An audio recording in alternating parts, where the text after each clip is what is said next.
मित्र नमस्कार. मी सुरेश कुलकर्णी. आपण बघत आहात सूर झाले.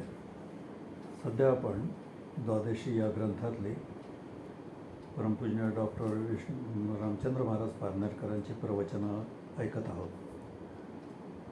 ह्या द्वादशी ग्रंथातलं हे 5वं प्रकरण आहे आणि 18वा उत्सव असला तरी पहिल्या उत्सवाला भाऊंनी प्रवचन न केल्यामुळं हे 17वं प्रवचन 1972 सालचं ऐकूया. पण ऐकण्यापूर्वी एक विनंती जरूर करावीशी वाटते की हे जे सर्व व्हिडिओ आहेत प्रवचनाचे हे अत्यंत लक्षपूर्वक पूर्ण ऐका. स्किप करू नका, पुढे पुढे पुढे पुढे ढकलू नका. यातून आपल्याला बरंच काही शिकायला मिळेल. आपल्याला स्वतःची ओळख होईल आणि आपली प्रगती किती आहे आणि काय करायचे आहे हेही समजेल. तेव्हा ऐकूया 1972चं हे प्रवचन. श्री गणेशाय नमः. उपस्थित शिष्यवृंद आणि नागरिक जनो, प्रतिवर्षाप्रमाणे आज दत्ताचा हा उत्सव साजरा करण्याकरता आपण जमलो आहोत. प्रतिवर्षाप्रमाणे माझा बोलण्याचा ठराविक कार्यक्रमही आज आहे. वर्षभर मी निरीक्षणानं अभ्यास करतो व तुमच्या पुढच्या वर्षासाठी काय सांगावं, तुम्ही काय प्रगती करावी याचा मी सतत विचार करीत असतो. यावर्षीही माझा अभ्यास चालू होता, पण काळाप्रमाणे मला थोडी निराळी दृष्टी अभ्यासात पत्करावी लागली. अभ्यासाला दिशा काय असावी हे काळ पाहून ठरवावं लागतं. चोदना लक्षणो धर्म, ज्याला हिंदू धर्म म्हणतात त्या धर्मशास्त्राचं हे धर्मसूत्र आहे. ते जैमिनी सूत्र आहे.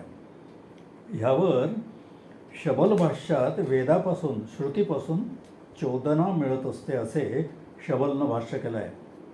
चोदना म्हणजे प्रेरणा कुठून मिळते हा प्रश्न आहे. जगात काही घडत असतं आणि तुम्ही काही असता. प्रत्येकजण एका घटनेकडे सारख्या दृष्टीनं पाहिलं असं काही नाही. जो तो आपल्या दृष्टीनं त्या घटनेकडे पाहत असतो. ती घटना जशी परसिव्ह होईल, ग्रहण केली जाईल, जशी समजेल तसा त्याला काळाचा बोध होईल.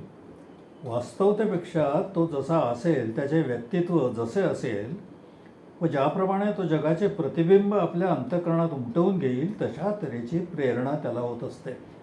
तसा त्याचा धर्म बनतो. कारण धर्म म्हणजे प्रेरणा. चोदना लक्षणो धर्म हे धर्मसूत्र मी आज तुम्हाला नेहमीच्या पद्धतीने सांगत नाही, तर वेगळ्या दृष्टीने सांगणार आहे. कारण ह्या तीव्र गतिमान काळानंच माझ्या अभ्यासाला नवी दृष्टी दिली, निराळं वळण दिलं आहे. ती माझी इच्छा नव्हे, तो माझा अभ्यासाचा परिपक्वही नव्हे. काळानं आपलं प्रतिबिंब माझ्या ठिकाणीच जसं उत्पन्न केलं आहे त्याची ती किरणं आहेत. असा हा धर्म नित्य नवा आहे आणि म्हणून तो सनातन आहे. सनातनी वस्तू अशी असते की ती जुनी असली तरी नित्य नवी असते, नवी दिसते. ह्यासाठी ज्ञानेश्वरांनी ज्ञानेश्वरीच्या उपोद्घातात एक साहित्यिक प्रसंग उत्पन्न केला, मोठा शृंगारिक आहे. तो मी उत्सवात अनेक वेळा तसं सांगितलं आहे. प्रसंगानं आता आठवला म्हणून जरा पुन्हा सांगत आहे. श्री शंकर महादेव हे आपल्या संसारामध्ये रंगायच्या ऐवजी गीतेच्या अभ्यासात दंग असत. तेव्हा त्यांची पत्नी पार्वती, तिला आश्चर्य वाटलं. मनात म्हणाली, मी झाडाचं पान देखील न खाता, म्हणजे म्हणून तिला अपर्णा म्हणतात बरं का. झाडाचं पान देखील मी न खाता म्हणजे अगदी निराहार राहून ज्यांच्याकरता तप केलं व प्राप्त करून घेतलं त्यांना महादेव मोठा ईश्वर, योगेश्वर असं ज्यांना म्हटलं जातं ते हे शंकर माझे पती मला विसरून गीतेत लक्ष घालून कसे काय बसतात. या गीतेत असं काय आहे की ज्यामुळे त्यांना माझ्या तपाचा विसर पडला. तिनं शंकराला प्रश्न विचारला. शंकरांजो वास्तविक स्मशानवाशी आहे, रुंडमाळा, गजचर्म धारण करणार आहे, चिताभस्म लावणार आहे, अशा त्या शंकरानं तितक्याच रसिकतेनं उत्तर दिलं, देवी तुला यात आश्चर्य वाटण्यासारखं काय आहे.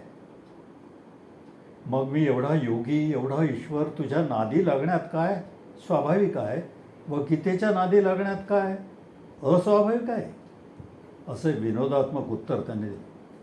काव्याचा आत्मा म्हणजे विसंगतीतील चमत्कृती आणि त्यालाच विनोद म्हणतात. असं चमत्कृतीपूर्ण उत्तर शंकरानं बायकोला दिलं. आपल्यासारखा वृक्ष परमार्थानं कसं उत्तर दिलं असतं. तुम्ही बायका मूर्ख आहात. तुम्हाला काही कळत नाही, गीतेत काय आहे ते, असं तुम्ही म्हणाला असता. पण शंकरानं म्हटलं, देवी, जसं तुझं रूप आहे, लावण्याची खाण आहे, रोज नवं सौंदर्य मला तुझ्यात दिसतं, तसं या गीतेतही मला रोज नवे तत्त्व सापडतं. पार्वती म्हणाली, देवा, जर इतकं नवनवीन तत्त्व ह्या गीतेत भरलं आहे तर तुम्ही एकटेच त्याचा आस्वाद का घेता, मला का नाही सांगत? हे ऐकून शंकराला फार आनंद झाला. ते म्हणाले, देवी, आज माझे भाग्य उदयाला आलं. तू रूपवती, सौंदर्याची खाण, तपानं तू मला मिळवलं आहेस. शृंगार व रतिक्रीडेत आपला सतत रमावं अशी माझ्याकडून अपेक्षा करण्याऐवजी तू माझ्याकडून गीता तत्व ऐकू इच्छितेस. ह्यापेक्षा कोणता अधिकारी श्रोता मला मिळावा की ज्याला गीता सांगण्यात मला खूप आनंद होईल? हा सारा प्रसंग सांगण्याचा हेतू असा की खऱ्या परमार्थानं यापासून बऱ्याच गोष्टी शिकण्यासारख्या आहेत. शंकरानं पार्वतीला असं उत्तर दिलं नाही की तू आता जुनी झालीस, तुझ्या लक्ष घालण्यासारखं काय आहे, ही गीता बघ किती नवनवीन सुंदर तत्वांनी भरली आहे. उलट त्यांनी तुझ्या नित्य नूतन सौंदर्यासारखंच सौंदर्य गीतेतही आहे अशी तिची भलावण करून गीतेबद्दल तिच्याही मनात आदर निर्माण केला. नाहीतर आम्ही वृक्ष परमार्थानं उत्तर दिलं असतं की आता तुझ्याकडे काय लक्ष द्यायचं आहे आणि काय मजा तरी काय, सारी मजा या गीतेतच आहे. दुसरं असं की पती पत्नी म्हणून, दाम्पत्य म्हणून एकानं जो आनंद घ्यायचा तो दुसऱ्यानंही घ्यायला पाहिजे. नाहीतर नवऱ्याचा ज्यात आनंद त्याबद्दल पत्नीला चीड आणि पत्नीचा ज्यात आनंद त्याबद्दल नवऱ्याला चीड. असं असलं तर संसारात दोघांना एकमेकांच्या सुखदुःखात कसं समरस होता येईल बरं? दोघांच्या काही आवडी जरी भिन्न असल्या तरी ज्या समान असतात त्यांचा दोघं मिळून किती आनंद घेतात. भिन्न आवडीत देखील रसिकता दाखवली पाहिजे. लग्नापूर्वीचं सौंदर्य पत्नीत नंतर पाहिलं किंवा ते राहिलं नसलं तरी तिच्यातील गुण, सौंदर्य ओळखायला शिकलं पाहिजे. दगडातही देव पाहायला रसिकता लागते. ही रसिक वृत्ती नसेल तर कोरडा परमार्थी आपण बनतो. शंकर, योगेश्वर, परमेश्वर स्मशानवासी असूनही केवढे रसिक होते हे ज्ञानेश्वरीतील वरील उदाहरणून आपल्या लक्षात आलं असेल. रसिकता हीच संसारात गोडवा निर्माण करते. जीवनाची कला शिकण्यासाठी ही रसिक वृत्तीसुद्धा हवी, तरच जीवनातलं सौंदर्य अनुभवता येतं. धर्म सनातन आहे याचा अर्थ त्याचं तत्त्व नित्य नूतन आहे, जे केवळ जुनंही नाही व जे केवळ नवंही नाही, असं म्हणजे सनातन धर्म. धर्म हे प्रेरक तत्त्व आहे. काळ ती प्रेरणा देत असतो.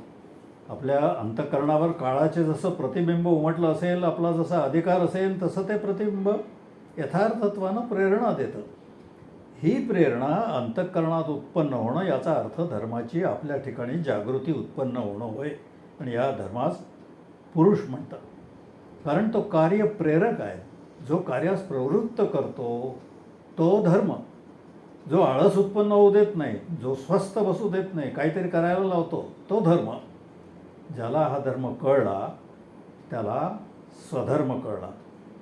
काळाप्रमाणे आपल्या ठिकाणी जी धर्मप्रेरणा उत्पन्न होते तो आपला स्वधर्म बनतो.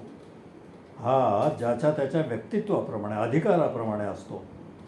हा स्वधर्म कसा ओळखावा हे मी तुम्हाला तोंडओळख या पुस्तकामध्ये, या ग्रंथात सांगितलं आहे. जीवनाची कृतकृत्यता स्वधर्म ओळखण्यात, त्याचं पालन करण्यात असतं. स्वधर्म विसरणे म्हणजे स्वतःला विसरणे. जो स्वतःला विसरतो तो जिवंत राहूनही मेल्यासारखा असतो. जगण्याची अनुभूती ही त्यालाच मिळते जो स्वधर्म जाणून असतो. मी तुमचा महाराज आहे हे तुम्ही मला महाराज म्हणता म्हणून नव्हे. महाराजपणा हा माझा स्वधर्म आहे. तो मी विसरलो तर तुम्ही कितीही महाराज म्हटलं तरी मी महाराज राहू शकणार नाही.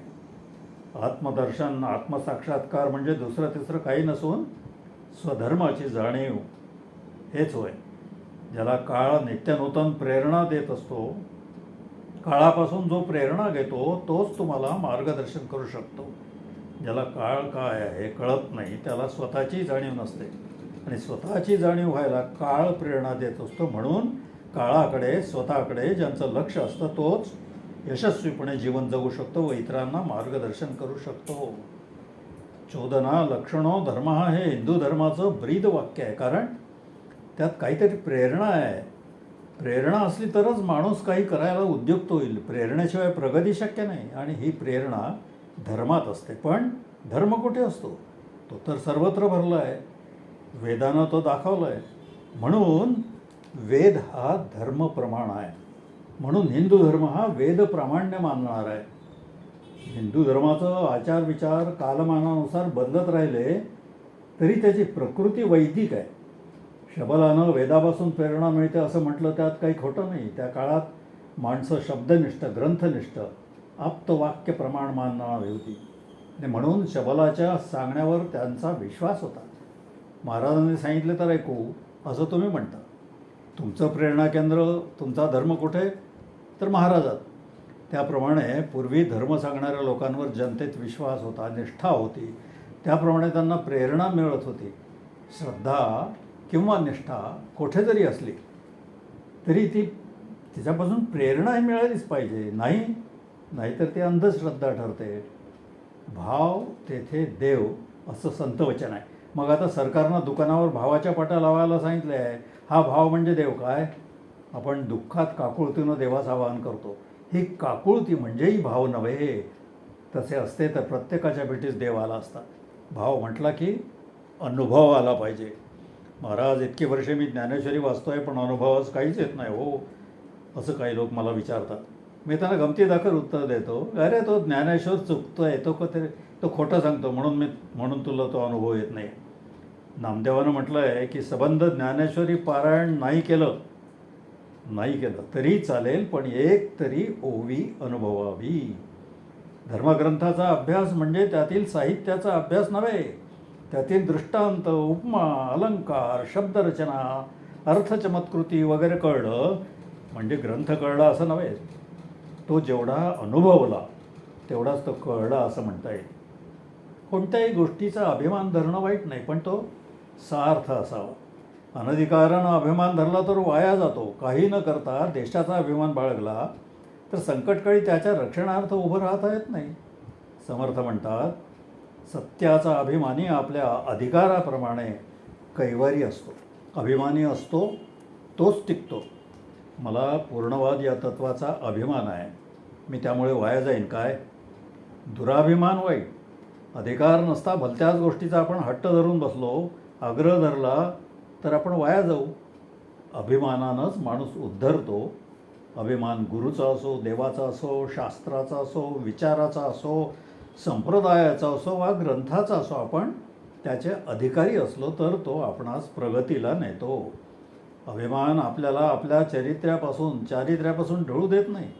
आपण वाईट वागलो तर लोक निंदा करतील, म्हणतील असा कसा महाराजांचा शिष्य, असा कसा हा देवाचा उपासक. तुम्हाला जर माझा अभिमान असेल तर मला बट्टा लागेल असं तुम्ही वागू नका. उच्च घराण्यातील एखादी व्यक्ती वाईट वर्तनाची निघाली तर त्या घराण्याला कलंक लागतो. आणि म्हणून त्या घराण्याचा जर अभिमान असेल तर तो टिकवण्यासाठी प्रयत्नशील राहून अधिकार वाढवला पाहिजे. कोणतीही चांगली गोष्ट, प्रथा, परंपरा योग्य अभिमान बाळगल्याशिवाय टिकत नसते. आज भारतीयांना कसलाच अभिमान राहिला नाही. उलट हे आत्मनिंदक बनले आहेत. हे गुलामगिरीचे लक्षण आहे.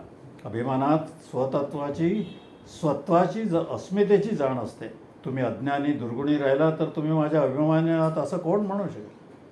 माझा अभिमानी होणे म्हणजे मी वागतो तसं वागणं नव्हे, तर मी सांगतो तसं वागणं होय. मी मोटरीत फिरतो, माझ्या घरी रोज 5-25 लोकांची पंगत उठते, म्हणून तुम्ही तसं आर्थिक परिस्थिती नसतानाही करू लागला तर तुम्ही वाया जाल. अभिमान हा तारतोही आणि बुडवतोही. अभिमान जरूर असावा. देवाचा, धर्माचा, कुळाचा, गुरुचा अभिमान धरल्याशिवाय उद्धार होत नाही, खरं. पण अनधिकारानं तो धरू नये अजिबात. अनधिकारानं धरलेला देवाचा अभिमान देखील तारत नाही. आहे देव माझ्या पाठीशी असं म्हणून तुम्ही वाटेल तसे वागू लागला तर फसवणूक होईल. देवाचे तुम्ही खरंच अभिमानी असला तर तुम्ही बोलावल्याबरोबर देव धावत आला पाहिजे. पण तो येत नसेल तर का येत नाही याचा तुम्ही विचार करीत नाही. उगीच आशा धरून आज येईल उद्या येईल अशी त्याची वाट पाहत बसता आणि तो आला नाही तर मग तो खरंच या जगात आहे की नाही अशी शंका घेऊ लागतात. यामुळे तुमच्या श्रद्धेला तडा जातो. तुमचा भाव टिकत नाही. श्रद्धा ही नुसती सांगण्याची बाब नाही आहे, अनुभवण्याची व टिकवायची बाब आहे. त्यासाठी श्रद्धेय वस्तूचा योग्य अभिमान धरून त्याप्रमाणे वागण्याचा साक्षेप धरला पाहिजे. अभिमानात स्वतःची आत्महिताची जाणीव असते, म्हणून ज्या ज्या गोष्टी हितकारक असतील त्यांचाच अभिमान धरावा लागतो. वाईट गोष्टींचा अभिमान हा अहंकार ठरतो. अहंकारात अधोगती असते, अभिमानात प्रगती असते. अहंकारात स्वतःबद्दलचा, स्वतःच्या कर्तृत्वाबद्दलचा, ज्ञानाबद्दलचा फाजील अभिमान असतो, म्हणून तो वाया जातो. अभिमानात आपल्या कर्तृत्वाच्या अधिकाराची योग्य जाणीव असते, ती अहंकारात नसते. अभिमानात शरण्यता असते. ज्याचा आपण अभिमानी त्याच्यापुढे आपण नम्र नतमस्तक असतो. पण अहंकारात इतरांना तुच्छ लेखण्याची प्रवृत्ती असते. अहंकार हा स्वतःचाच असतो. अभिमान हा स्वतःचा जसा असतो तसं इतर गोष्टींचाही असतो. अहंकार हा अज्ञानातून येतो आणि अभिमान हा ज्ञानातून येतो. सर्व धर्मान परित्यज्य मामेकम शरणम व्रज असं गीतेत कृष्णानं म्हटलं आहे. शरण जाण्यासाठी प्रथम अभिमान धरावा लागतो. ज्याचा अभिमान असेल त्याला शरण जाता येईल. जो देवांचा अभिमानी नाही तो देवाला शरण जाऊ शकेल काय? अनन्यश्चिंतयन्तो माम ये जनाः पर्युपासते या तत्वाप्रमाणे अनन्यभावानं शरण्य जाण्यासाठी त्याचा सार्थ अभिमान धरावा. कोणतेही तत्व हे वैद्यबुवाच्या पोळीसारखं सोडायचं असतं. कथाकीर्तनातून अनेक तत्वांच्या सिद्धांतांच्या पुढ्या सोडल्या जातात, अनेक दृष्टांत दिले जातात, पण ऐकणाऱ्याच्या मनावर ते ठसत नाही. कारण त्यात सर्व तत्वांचा समन्वयात्मक सर्वात्मक असा अर्थ सांगितला जात नाही. ती फारच उच्च भूमी करून मोठमोठे शब्द वापरून पांडित्य पद्धतीनं सांगितले जातात. साहजिकच हे आपले काम नव्हे, हे एरागाबळ्याचे हे काम नव्हे अशी सामान्य माणसाची समजूत होते व देवाधर्माचे काहीतरी कानावर पडावे म्हणून भाबडेपणानं कथाकीर्तनाला जात असतो. गीता प्रसंग हा दृष्टांत आहे. त्यात जे तत्त्व सांगितलं आहे ते गुरुनं शिष्याला ते सांगायला पाहिजे, त्याकडे लक्ष द्या. बाकीच्या गोष्टी म्हणजे ज्ञानेश्वरीत वर्णिलेला शंकर पार्वती संवादाचा प्रसंग, ज्ञानेश्वरीमधली भाषा सौंदर्य, इतर साहित्यिक गुण वगैरे विसरले तरी चालेल. तत्त्व समजून सांगण्यासाठी बाकीच्या गोष्टी असतात. आचरणात जे आणायचे असते ते तत्त्व असते, त्या गोष्टीचा अभ्यासाचा भाग असं असतो. यच्छ्रेयम स्यान्निश्चितम ब्रूहि तन्मे. माझे भले करणारे जे काही तर निश्चित तत्त्व असेल तेवढं मला सांग, असं अर्जुनानं कृष्णाला म्हटलं आहे. पण कृष्णानं तो म्हणतो म्हणून त्याला सांगितलं नाही, तर हा सांगितल्याप्रमाणे वागेल की नाही याची खात्री त्यानं कृष्णाने करून घेतली. शिष्यस्तेहं राधी माम त्वाम प्रपन्मम असा अगोदर अर्जुनानं शरण्यभाव दाखवला. श्रीकृष्णाला त्यानं ओळखलं होतं, त्याचा अभिमान त्यानं धरला होता. तो यादव कुळाचा होता, राजा होता, पराक्रमी होता म्हणून नव्हे, तर त्याच्या याला मार्गदर्शन करण्याची, याचं गुरुत्व करण्याची कुवत होती. म्हणून त्याचा कृष्णावर पूर्ण विश्वास होता, म्हणून तो त्याला शरण गेला होता. गुरुचा अभिमानी होण्यासाठी गुरुस्वरूप ओळखावं लागतं. त्यासाठी तुम्ही अगोदर स्वतःला ओळखलं पाहिजे. तुम्ही स्वतःला न ओळखता मला ओळखण्याचा प्रयत्न केला तर तुम्ही मला ओळखू शकणार नाही. तुम्ही काय आहात हे तुम्हाला कळल्याशिवाय मी काय आहे हे कसं काय कळेल? तुमच्या निजस्वरूपाच्या आरशातच माझं पूर्ण प्रतिबिंब तुम्हाला दिसेल. मी खरा, खोटा, लबाड, लुच्चा कसाही महाराज असलो, जरी जोपर्यंत तुम्ही स्वतःला ओळखत नाही तोपर्यंत माझी खरी ओळख तुम्हाला होणार नाही. तोपर्यंत तुम्ही माझे अभिमानी होऊ शकणार नाही व तुमच्या ठिकाणी शरण्यता येणार नाही. शरण्यता नाही म्हणून माझ्या वचनावर विश्वास बसणार नाही व वचनावर विश्वास नाही म्हणून तुमची चिंता सुटणार नाही. केवळ बुद्धीनं तर्कानं माणसाची ओळख होत नसते, स्वतःची पण होत असते. स्वतःची अजिबात होत नसते. शेवटी तुम्ही तुमच्याच अकलेनं आपल्या जीवनाचा निर्णय घेऊ लागला तर तुम्हाला गुरुची किंवा देवाची गरजच काय, नाही का?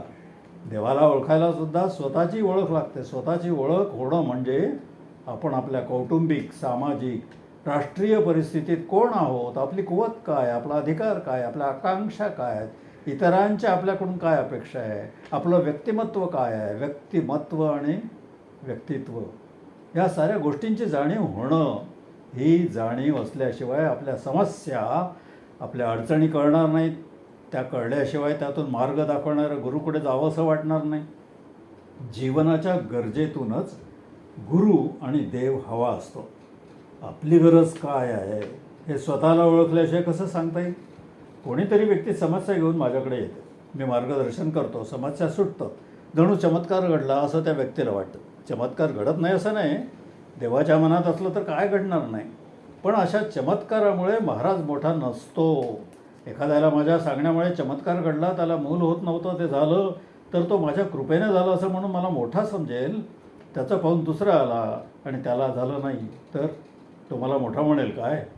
माझा मोठेपणा हा असा कोणाच्या लहरीवर किंवा बऱ्या वाईट प्रचितीवर अवलंबून आहे काय?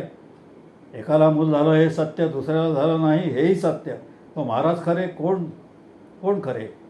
हा साधा प्रश्न आहे. महाराज महाराज आहे खरे का महाराज नाहीत हे खरे? मला महाराज म्हणणारे लोक आहेत, न म्हणणारेही लोक आहेत. तेव्हा माझे खरे स्वरूप काय हे कोणी ठरवायचं? मीच ठरवलं आहे तर कोणाला पटेल, तर कोणाला पटणार नाही. तेव्हा मी कोण आहे हे जाणायचं असेल तर तुम्ही स्वतःला ओळखा, त्याशिवाय माझी ओळख होणार नाही. मी तुमचं काम केलं तरी महाराज, नाही केलं तरी महाराज, असा भाव जेव्हा तुमच्या मनात निर्माण होईल तेव्हाच तुम्ही माझ्या अभिमानी होऊ शकाल. माझे कितीतरी शिष्य आहेत की ज्यांनी कामे ज्यांचे झालेले नाहीत, अजिबात झाले नाहीत. होईल म्हणून मी सांगितलं आहे पण झाले नाहीत, हे खरं आहे. महाराजांनी होईल म्हणूनही झाले नाही तरी खरे का खोटे असा विभ्रम तुमच्या मनामध्ये निर्माण होतो. हे तुमचे अज्ञान आहे बाळांनो. याला गुरु ओळखणं म्हणत नाही. कामे झाली तरच महाराज, नाही झाले तर महाराजच आहे असा जेव्हा तुमच्या अंतःकरणात ठाम विश्वास निर्माण होईल तेव्हा महाराज हे महाराजच आहेत असा अनुभव तुम्हाला येईल. तुम्हाला मी सांगतो त्याप्रमाणे किती प्रामाणिकपणे वागता त्यावर तुमची कामं होणं बरंचसं अवलंबून आहे. शेवटी देवाच्या मर्जीचा प्रश्न असला तरी तुम्ही प्रामाणिक राहिला म्हणजे तुमच्या जो देवाजवळ तुमच्यासाठी मी भीक मागेन तेवढी पत माझी त्याच्याजवळ आहे. तुमचा अधिकार पाहूनच मी तुम्हास काम करायला सांगतो. काही गोष्टी जसजसा अधिकार वाढेल तसतशा कालांतरांना फलद्रूप होणाऱ्या असतात, तेव्हा घाई करून चालत नाही. परमार्थात देर असते पण अंधेर असते. देर है पर अंधेर नाही आहे. परमार्थ हा चमत्काराचा योगायोगाचा खेळ नाही, ती विकासाची प्रक्रिया आहे. योग्य मार्गदर्शन मिळालं तर तिला गती येते, अडचणी दूर होतात. मी तुम्हाला आयतं द्यायला बसलो नाही आहे, ते तुम्हीच मिळवायचं आहे. मी ते कसे मिळवायचे ते फक्त सांगणार आहे. देवाच्या कृपेनं या जगात काय अशक्य आहे, पण देवाची कृपा मिळवणं हे तुमचं काम आहे, तुमचं काम आहे. देवाची माझ्यावर कृपा आहे म्हणून सांगतो. त्या उपासनेनं तुम्हाला त्याची कृपा मिळू शकते. माझे सांगणे वाया जात नाही, ही त्याचीच कृपा आहे. तपानंच मी ते संपादन केली आहे. तपानंच संकल्पाला सत्यत्व आहे. तेव्हा अशा सत्य संकल्पाचा दाता तो नारायण तो पूर्ण करायला बसलाच आहे, हे लक्षात घ्या.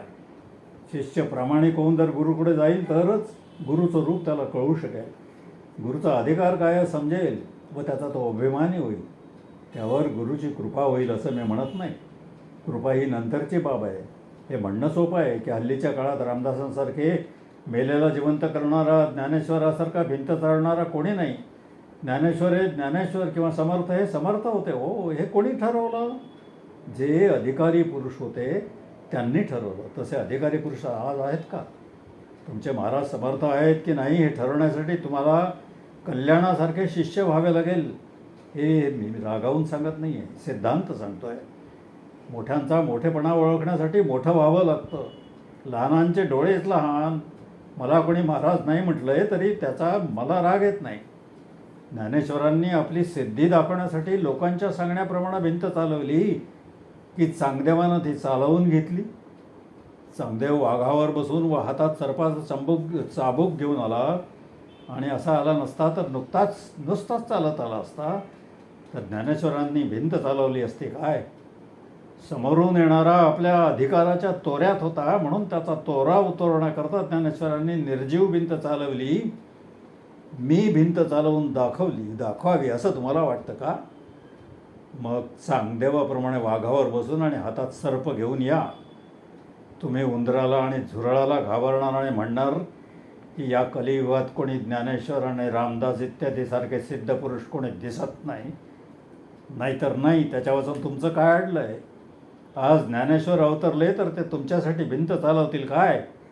नाही चालवतील तर त्यांना तुम्ही खोटं म्हणणार काय?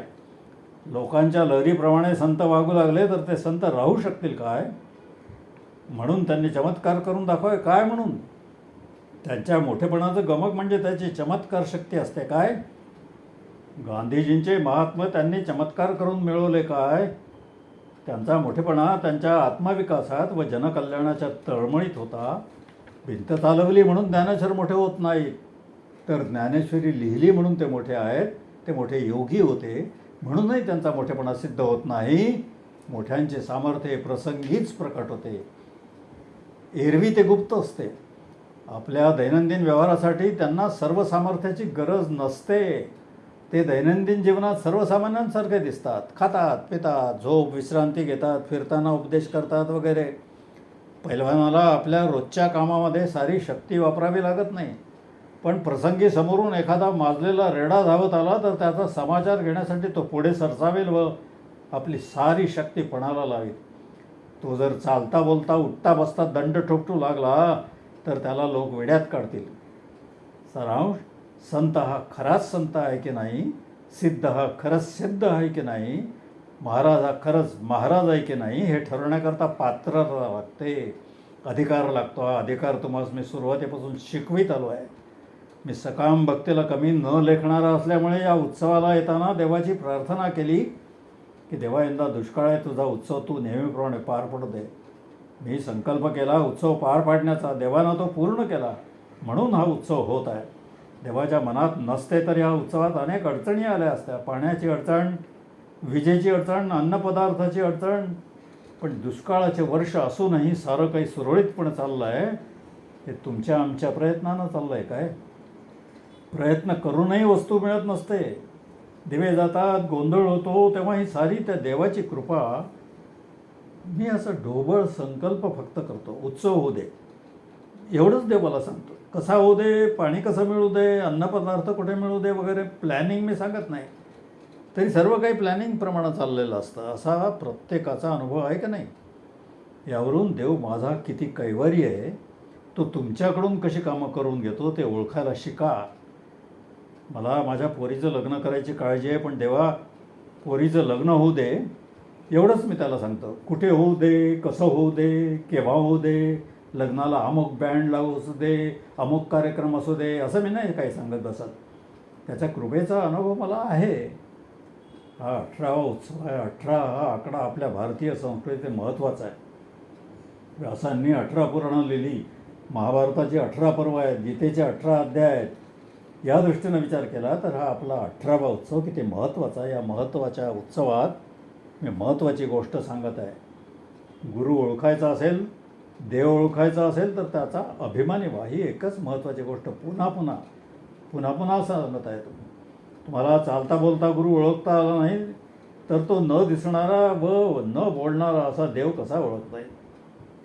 तेव्हा देवाची ओळख होण्यापूर्वी गुरुची ओळख व्हावी लागते. देवभक्तीची गुरुभक्ती ही पहिली पायरी आहे. ती कठीण आहे. तसं पाहिलं तर देव ओळखणं सोपं, पण गुरु ओळखणं कठीण असतं. देव कसा आहे? जो सर्व शक्तिमान आहे, सर्व गुणसंपन्न आहे, सर्वव्यापी, सर्व साक्षी आहे, तो देव. पण ही झाली देवाची व्याख्या, त्याच्या संबंधीची गृहीत कल्पना. तो खराच तसा आहे की नाही हे कशावरून ओळखायचं? त्याचा काय अनुभव आहे? तुम्ही म्हणाल तर्काने तो सिद्ध होतो, पण तर्काच्या बुद्धीच्या पलीकडे, त्याच्या पलीकडे तो आहे असं तत्त्वज्ञ सांगतात. तरी पण तो काही असला तरी तुम्ही मानाल तसं तो असू शकतो. म्हणून देव ओळखणं सोपं आहे. पण महाराज किती शक्तिवान आहेत, किती गुणवान आहेत, किती विद्वान आहेत हे कसं ओळखणार? देवाला मोजमाप नाही म्हणून त्याला मोजण्याचा प्रश्न उद्भवत नाही. त्याला अनंत म्हटलं आहे. पण महाराज तर तसे नाहीत. त्यांना मर्यादा आहेत. त्यांची शक्ती, त्यांची बुद्धी, गुण यांना मर्यादा आहे. तेव्हा त्यांना मोजायचं कसं? देव तुम्हाला जेवढा कळला तेवढा तो तुमच्यासाठी असू शकतो, पण महाराज तुम्हाला कळला तेवढा आणि तसा असू शकत नाही. महाराज जसा असेल तसं त्याला ओळखायला शिकावं लागतं. महाराज किती विद्वान आहेत हे आढळण्याला कसं कळेल? हे मी माझी ओळख करून देण्यासाठी सांगत नाही आहे, हे लक्षात घ्या.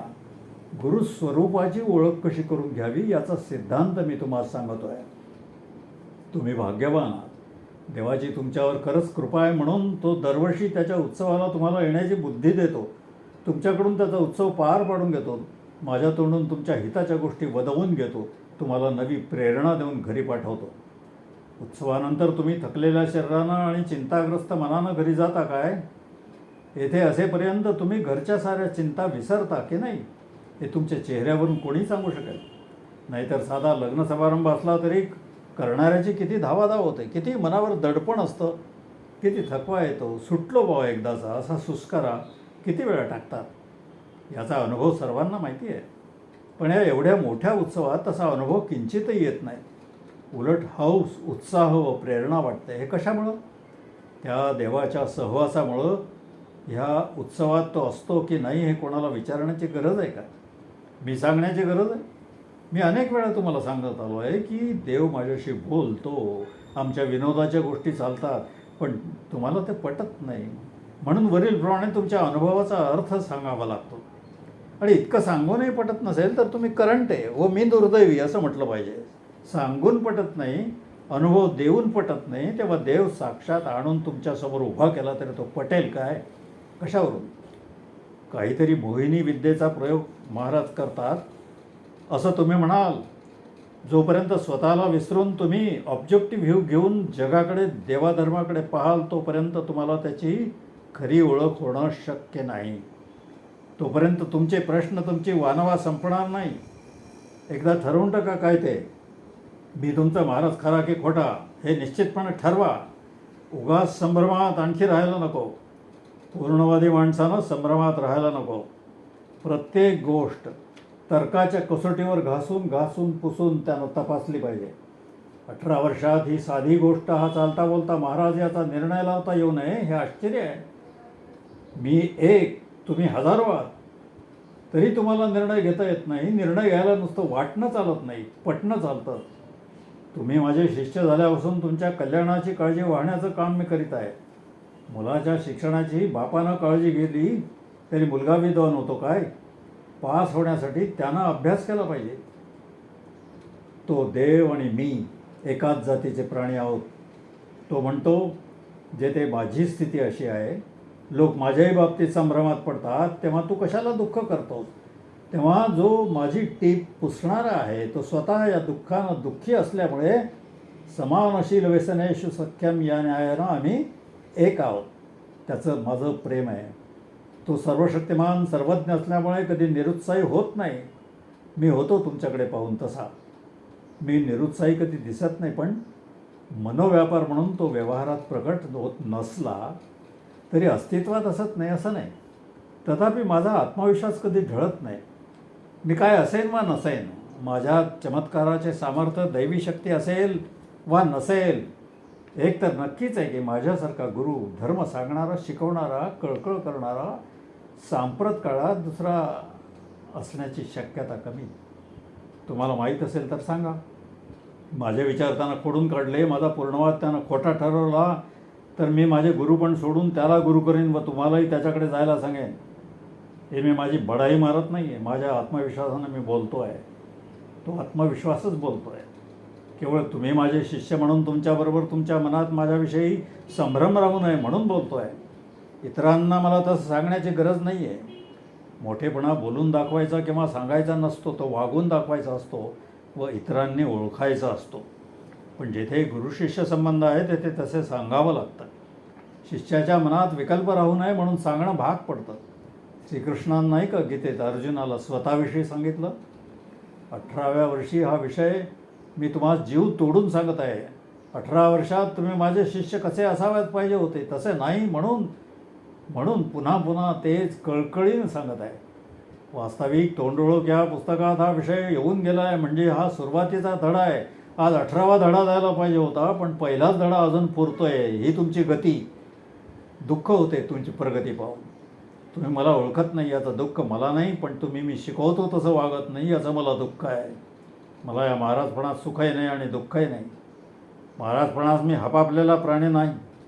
महाराजपण म्हणजे सुळावरची पोळी आहे, तारेवरची कसरत आहे. तो केव्हा घसरेल याचा नेम नसतो.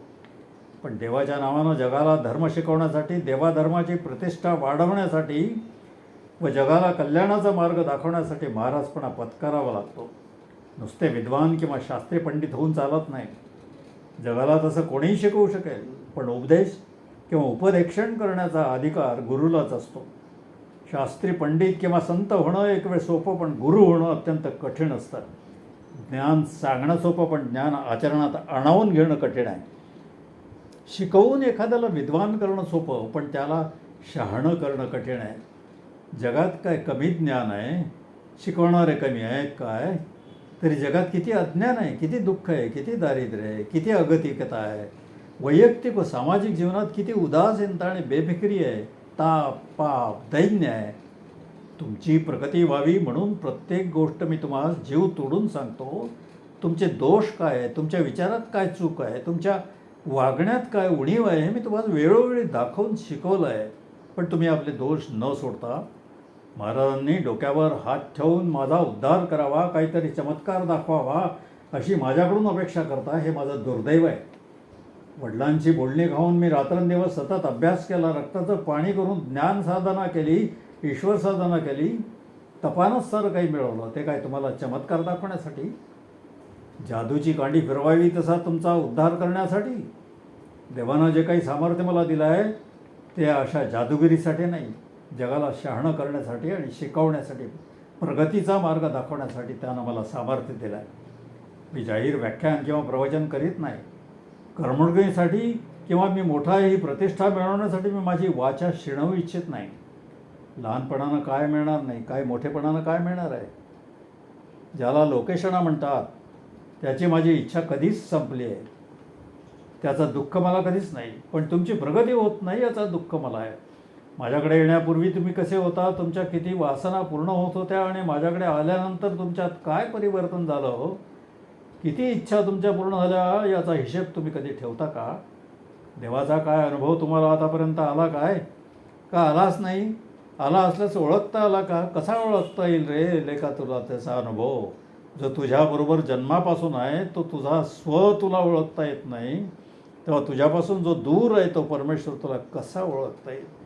योगायोगानं ज्या गुरुजवळ तू आला आहेस त्या गुरुला 18 वर्षात ओळखू शकला नाहीस, तेव्हा तो दूर असलेला परमेश्वर कसा ओळखशील? गुरुमध्ये काही अर्थ नाही का? देवात काही अर्थ नाही म्हणून ते ओळखता येत नाहीत का? तुझ्यात काही अर्थ नाही म्हणून तुला ओळखता येत नाही? कशात अर्थ नाही याचा तू एकदाचा निर्णय लावून घे. उगाच भटकत राहू नको. हा माझा शिष्य, हा माझा चोपदार बनून यायला लाजत नाही. 2 मुलांचा बाप असूनही लाजत नाही. प्रत्येक शिष्य माझ्याबरोबर चोपदार बनून यायला लायक आहे का? माझा अभिमानी असल्याशिवाय माझा कोणी चोपदार बनू शकेल? तुम्ही म्हणाल महाराज आमचा तुमच्यावर विश्वास आहे. विश्वास असेल पण अभिमान असेलच असं नाही. अभिमानात निर्लज्जता असते, आतुरता असते, शरण्यता असते. कामातुराणाम भयं न लज्जा. जो कामासाठी आतुर झाला त्याला कोणत्याही स्त्रीला धरायला भय किंवा लाज वाटत नाही. तसा तो गुरुसाठी आतुर झाला त्याला गुरुचे कोणतेही काम करायला भय किंवा लज्जा वाटत नाही.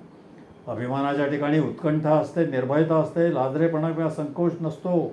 म्हणून समस्तांची लज्जा त्यजूनही भगवत चिंतन करी असं मोरोपंतांनी म्हटलेलं आहे.